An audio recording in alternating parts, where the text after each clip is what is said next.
Good morning everyone. Welcome to the science class. So in today's science lecture we will start our topic on page number 114. But before moving to that topic we will revise few topics from the previous lecture. हमने previous class के अंदर पढ़ा था कि अर्थ की दो तरह की मूवमेंट्स होती हैं, एक होती है रोटेशन और एक होती है रेवोल्यूशन। रोटेशन के अंदर क्या होता है, अर्थ अपनी एक्सिस के अराउंड स्पिन करती है और रेवोल्यूशन में अर्थ सन के अराउंड क्या है, रिवॉल्व करती है। रोटेशन और रेवोल्यूशन की वजह से अर्थ के अंदर बहुत सारे चेंजेस आते हैं ना। जैसे रोटेशन की वजह से डे और नाइट होता है ना, अर्थ जब रोटेट करती है तो एक पार्ट सन के सामने होता है, दूसरा पार्ट सन से पीछे होता है ना। उसको सन की लाइट नहीं मिलती तो हाफ पार्ट को ही लाइट मिलती है अर्थ की, तो वहाँ क्या होता है डे, और जिस पार्ट को लाइट नहीं मिलती वहाँ पे नाइट होती है। तो उसी तरह से ये तो क्या था, रोटेशन की वजह से जो चेंज आता है डे और नाइट होता है ना, वो रोटेशन की वजह से होता है। लेकिन जो रेवोल्यूशन है, रेवोल्यूशन की वजह से क्या आते हैं, सीजन्स, जो अलग अलग सीजन्स आते हैं ना, समर विंटर ऑटम स्प्रिंग, वो किसकी वजह से आते हैं, रेवोल्यूशन की वजह से। So explanation, the earth revolves around the sun. हमें पता है अर्थ क्या करती है, सन के अराउंड रिवॉल्व करती है, but its axis always remain inclined in the same direction. और हमें ये भी पता है कि जो अर्थ की एक्सिस है वो टिल्टेड होती है, वो हमेशा एक ही डायरेक्शन में टिल्टेड रहती है। Suppose this is the axis of earth, अगर वो इस तरह से टेढ़ी है ना तो वो इसी तरह से रहेगी हमेशा। वो हमेशा क्या है, एक ही डायरेक्शन में इंक्लाइंड रहती है जो एक्सिस है। The earth takes 365 + 1/4 days to orbit around the sun. और अर्थ को रेवोल्यूशन के अंदर कितना टाइम लगता है, अर्थ को सन के अराउंड एक सर्कल पूरा करने में, जो एक राउंड है वो पूरा करने में 365 + 1/4 days क्या है, लगते हैं। अब अलग तो जो सन के अराउंड अर्थ क्या करती है, रिवॉल्व करती है, तो उसकी हर जगह पे पोजीशन अलग होती है ना। तो अलग अलग पोजीशन की वजह से अलग अलग सीजन्स आते हैं। सबसे पहले है पोजीशन ए।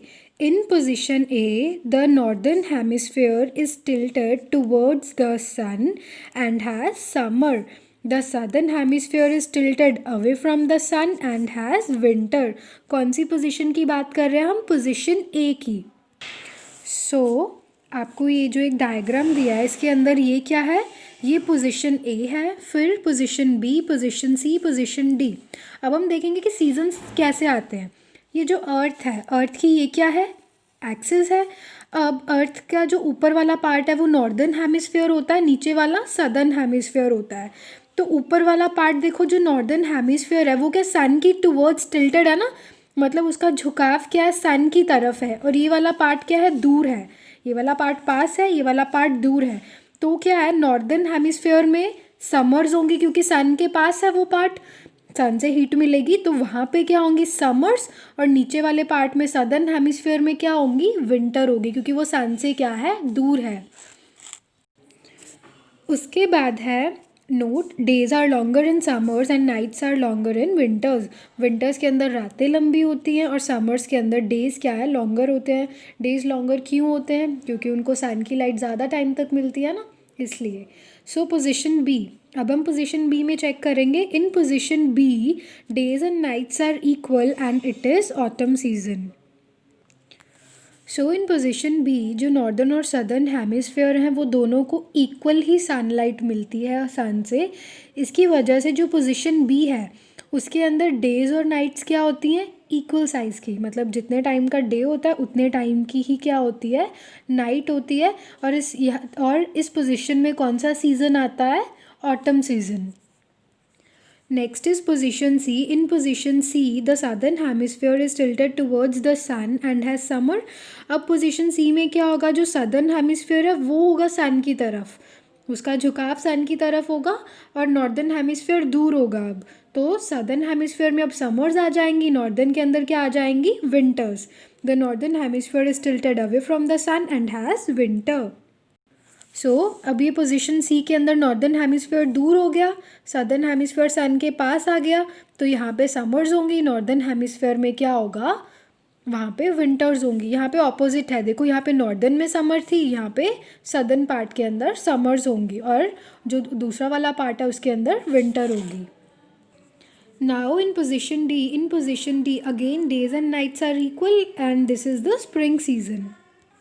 Now position D, so position D के अंदर भी क्या होगा, यहाँ पे डेज और नाइट इक्वल होंगे, और यहाँ पे कौन सा सीज़न आएगा, स्प्रिंग सीज़न। देखो अर्थ है ना, वो इस तरह से क्या है, रिवॉल्व करती है सन के अराउंड, तो उसकी पोजीशंस चेंज होती है ना, कभी वो कोई पोजीशन के अंदर होती है तो कभी वो किसी और पोजीशन के अंदर। तो इन पोजीशन चेंजेस की वजह से क्या होता है, सीजन्स आते हैं ना, कभी समर्स, कभी विंटर्स, कभी स्प्रिंग, तो कभी ऑटम सीजन। सो ये किसकी वजह से होता है, रेवोल्यूशन ऑफ अर्थ की वजह से अराउंड द सन।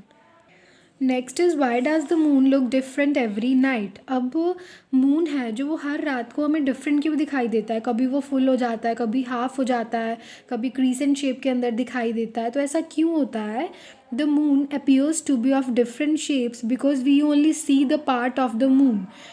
तो जो मून है हमें उसकी अलग अलग शेप्स देखने को मिलती है ना, तो नाइट टाइम पे ऐसा क्यों होता है, क्योंकि उतना जितना पार्ट हमें दिखाई देता है उतना ही हमें विजिबल हो पाता है, बाकी पार्ट को लाइट नहीं मिलती ना, इसलिए हमें वो बाकी पार्ट दिखाई नहीं देता।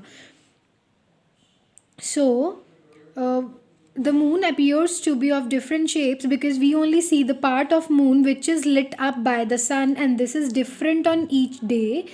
अभी मैंने आपको बताया ना, जितने पार्ट ऑफ मून को लाइट मिलती है उतना पार्ट हमें दिखाई देता है, तो इस वजह से जितना पार्ट हमें दिखाई देगा उतने की शेप अलग होगी, जिसकी वजह से अलग अलग शेप्स आती हैं। These changes in the moon shapes are called phases of the moon. तो ये जो चेंजेस आते हैं ना, शेप्स अलग अलग शेप्स के हमें मून दिखाई देते हैं अलग अलग नाइट्स के ऊपर, तो वो क्या होता है, अलग अलग फेज़ होते हैं मून के। तो अलग अलग फेजेस कौन से मून के, ये होता है क्रीसेंट मून, जब हमें सिर्फ इतना सा मून दिखाई देता है, बाकी को लाइट ही नहीं मिलती तो बाकी दिखाई नहीं देता, वो डार्क रहता है। दिस इज़ हाफ मून, हमें कभी कभी हाफ मून दिखाई देता है। This is full moon, and this is again half moon, और and this is again crescent moon. इस तरह से ये साइकिल चलता रहता है, पहले क्रीसेंट दिखाई देता है, क्रीसेंट के बाद हाफ, हाफ के बाद फुल, फुल के बाद फिर से हाफ हो जाता है, फिर से क्रीसेंट शेप आ जाती है, तो ये साइकिल क्या है, चलता रहता है। I hope this chapter is clear, so please read this chapter carefully and complete the worksheet too along with the book work. Thanks and have a great day.